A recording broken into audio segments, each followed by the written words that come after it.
Morning, ma'am. Good morning, friends. This is Yosna, MS Nursing first year. Previous classes, we have seen stages of labor. That in detail, we have seen first stage and second stage. So there are, as I said before, there are four stages. We have completed first stage and second stage. Now we will see the third stage. So what is the third stage? As I said before, the third stage is delivery of the placenta. What is the physiology of the third stage of labor? The third stage is that of the separation and expulsion of the placenta. Examination of the placenta, membranes and the umbilical cord. Okay. Next, fourth stage, the first 1 to 2 hours after expulsion of the placenta is fourth stage of labor. So now we will see the physiology of the third stage of labor. The third stage is that of the separation and expulsion of the placenta, which lasts from the birth of the baby until the placenta is expelled. The usual length is 5 to 15 minutes in any gravida, either primary or multigravida. Mechanism of the placental separation. Up to now, the placenta is attached to uterine wall. So now the placenta is getting separated. The placenta, which during pregnancy and labor has remained firmly embedded in the deciduum. After birth of the baby, further contractions of the uterine muscle continue the process of separation. Separation usually begins in the center of the placenta by may begin at the lower edge and at the level of the deep spongy layer of the deciduum.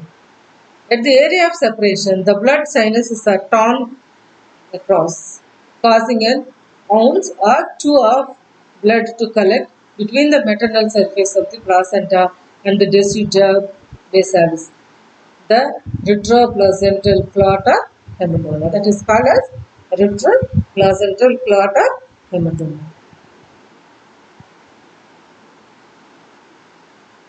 Subsequent uterine contractions completely detach the uterus from the placenta and force it out of the upper segment into the lower segment of the or the vagina. The empty upper segment now contracts effectively, forming a hard round mass, just like cricket ball consistency. The membranes do not separate as readily as the placenta. The traction of the descending placenta slowly peels them off the deciduum, but the membranes attached to the area around the cervix may remain adherent until the placenta is actually being expelled outside the vulva. So now we will see the methods of the separation of the placenta. Natchez method of expulsion of the placenta. Natchez has two methods of expelling the placenta which have been described by the Schludge and Matthews-Juncker. The Schludge method. The placenta slips down into the vagina through the hole in the amniotic sac. The fetal surface appears at the vulva with the membranes trailing behind like an inverted umbrella as they are peeled off the uterine wall. Then the Matthews-Duncan method. The placenta slides down sideways and comes through the vulva with the lateral border first, like a button through a button hole. The material surface is seen and the blood escapes as it is not inside the cell. There is more likelihood of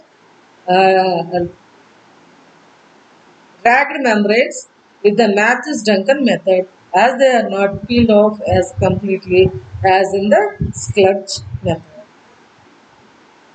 Here we see the AMTS, active management of third stage labor. Palpate the mother's abdomen to feel for fetal parts to exclude the presence of another baby.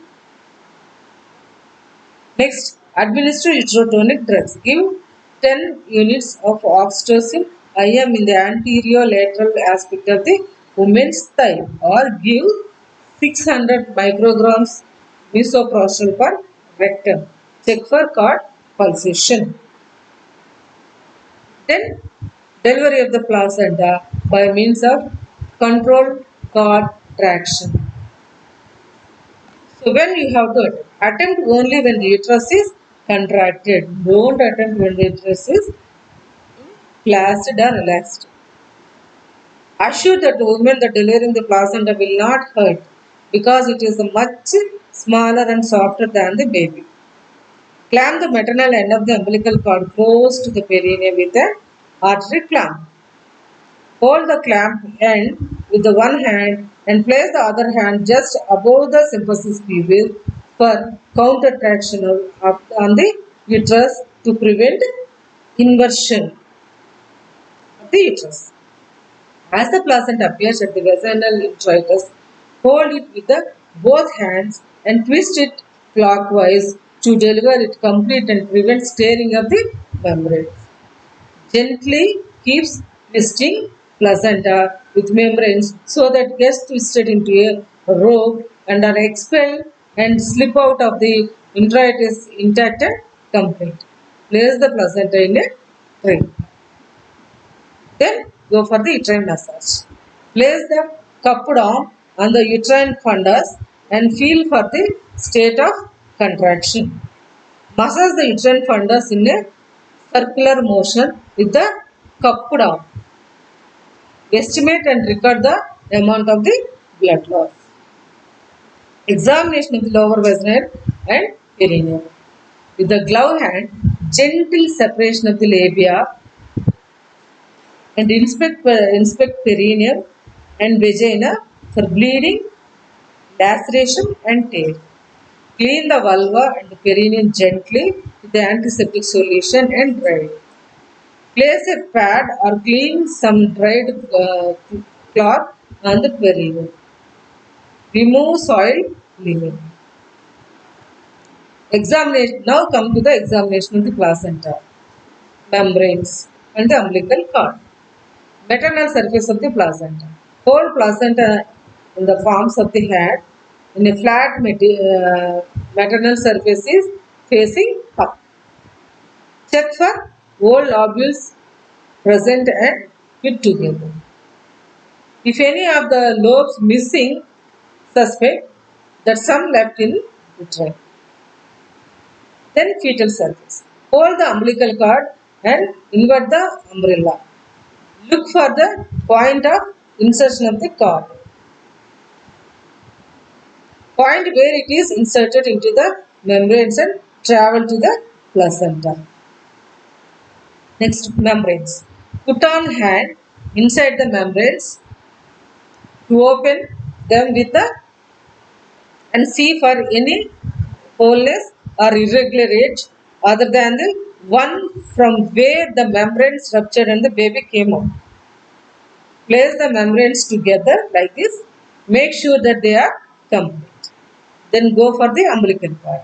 Inspect the umbilical cord for 2 arteries and 1 vein. If only one artery is found, look for the congenital malformation in baby.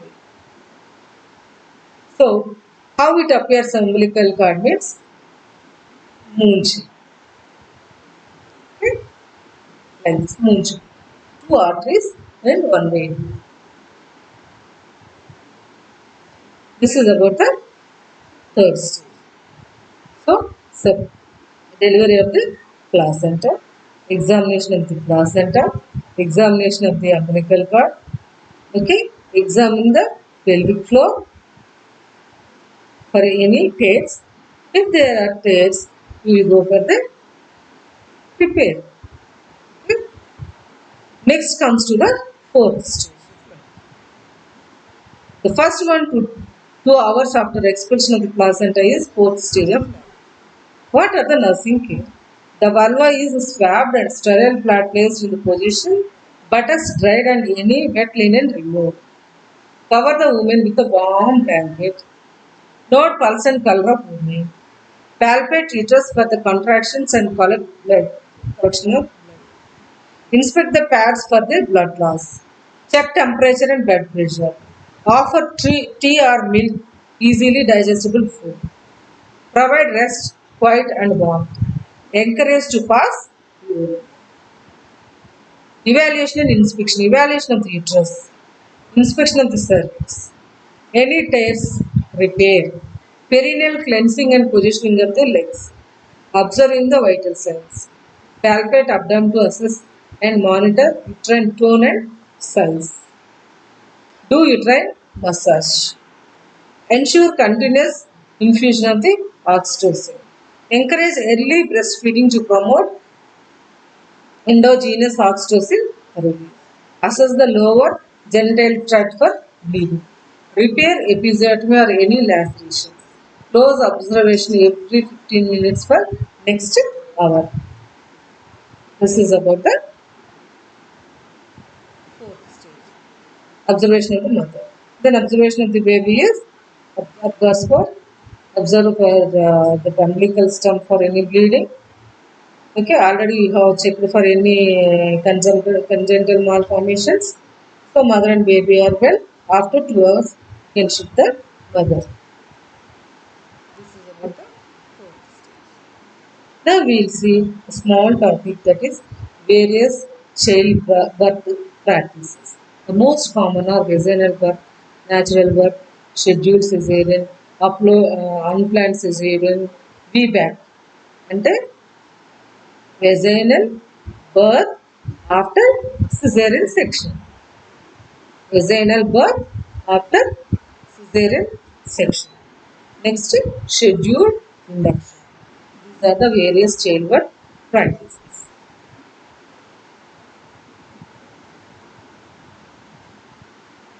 Some of the most common are vaginal birth, natural birth, scheduled cesarean, unplanned cesarean, vaginal birth after cesarean section, that is VBAC, and scheduled induction.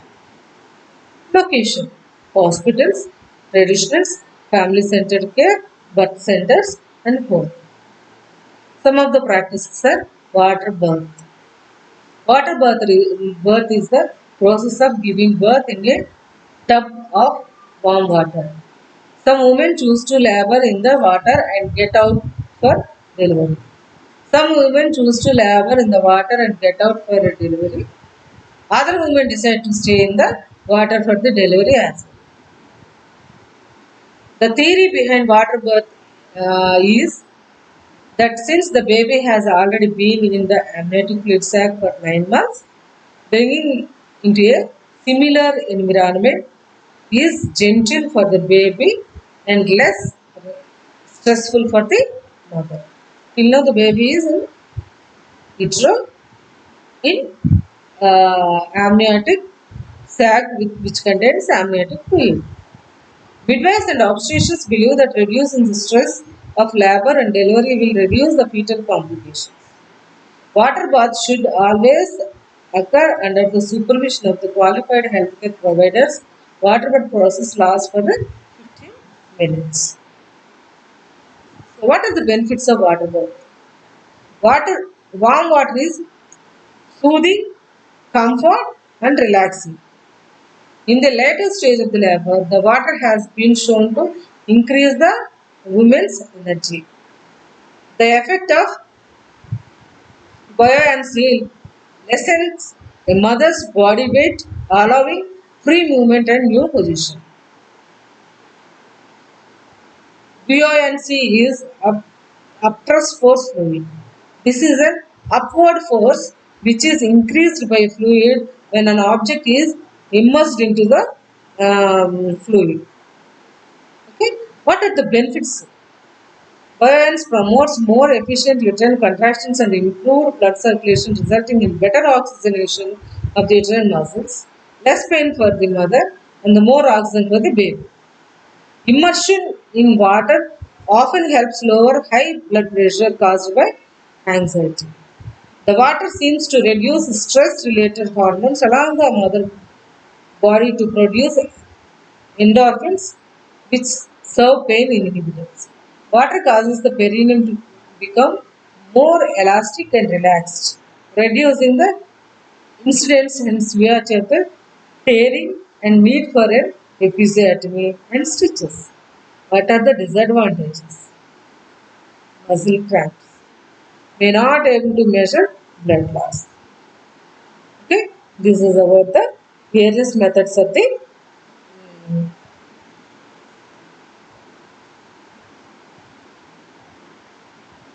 childbirth practices. So, till now, we have discussed about the stages of labor, okay, breastfeeding, its benefits, and various birth practices in that location, water birth, advantages of water birth, and disadvantages of the water. Thank you, ma'am. Thank you, friends.